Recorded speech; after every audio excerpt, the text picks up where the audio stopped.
Keketwa nikiwa hata sijui, sijielewi, ni mtoto mdogo. Na ikawa sikuweza kupata mwenye ambayo atanionyesha njia ambaye ninaweza epuka na ukeketaji. Yeah. So nani alipeana ruhusa ya wewe kukeketwa na ni kwa nini walikuwa wanataka kukeketa? Kupeanwa ruhusa ya kukeketwa ni kama kimila yetu ya Kimasai. Kuna umri sasa, ukiona msichana ameinuka kidogo, unaona sasa huyu sasa amefika umri ya kukeketwa. Na baada ya hiyo umri ya kukeketwa, imefika mahali umekuwa mtu mzima wa kupeanwa. Yeah. So ruhusa ilikuwa ni wazazi waamue wafanye hivyo. Sio kujiamulia. Na hiyo wakati ukiwa na miaka 15, haukuwa na uwezo wa kusema hapana, mimi sitaki? Sikuwa na uwezo ya kusema hapana. Ilikuwa ni ufanywe vile wanataka wenyewe. Ilikuwa uamuzi ni ya wazazi, hakuna kitu mtoto anaweza jiamulia. Yeah. Okay.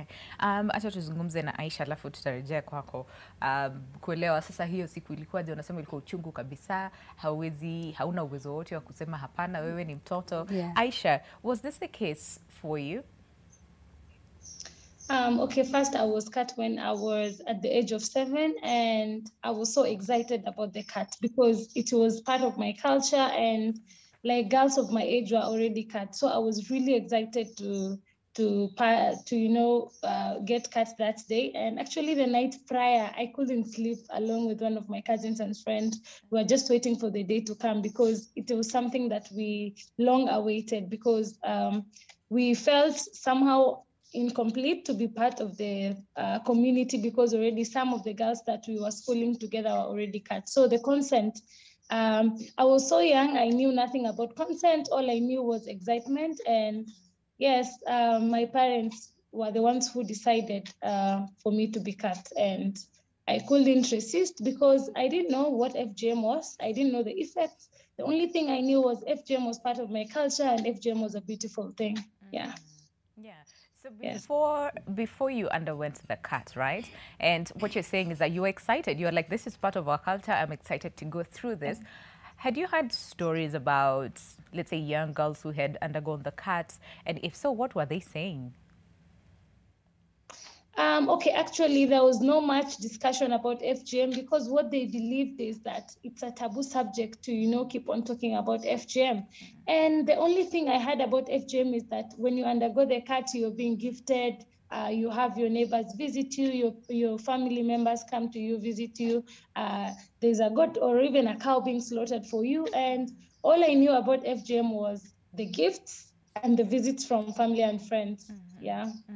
So it was all about the excitement of what was to come after the act. Yes. Is what really got you to, looking forward to actually undergoing the cut. Okay. Yes. So on that day, where you were supposed to undergo the cut, just paint a picture for us. What did it look like? How was that day? What was it? What was the process like? Okay, first, I remember us waking up at around 5 a.m. in the morning, and we were forced to take a really cold shower. And the funny bit is that my cousin and I went and bought our own razors. So I remember being pinned down by strong women, and the next thing I saw was being slashed and, pool of blood.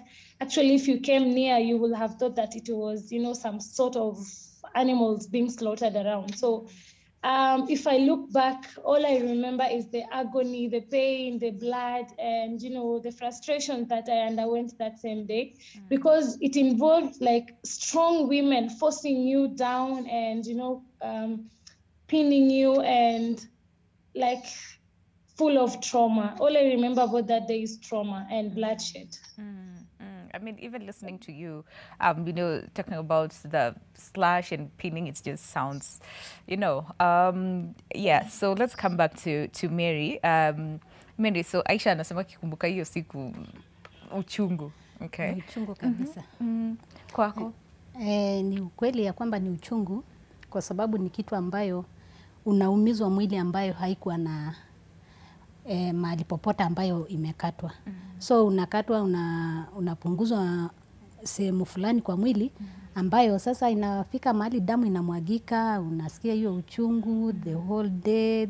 In fact wiki mzima unasikia hiyo uchungu. Kitambo hiyo jeraha ianze kuelekea kupona. So ilikuwa ni kitu ya uchungu sana ambayo in fact nikikumbuka sijui niseme nini, ni ile siwezi kupiga tunduru, yani kama kila mtu angekuwa ananisikia. Hata kama utakosa mahali pa kukimbilia, hata afadhali ukasimame msituni. Usifanyiwe tu hivyo. So ni kitu ambayo ni kitu tu mbaya. Inaumiza kwa sababu damu yako inamwagika, wewe mwenyewe unabaki na mauchungu.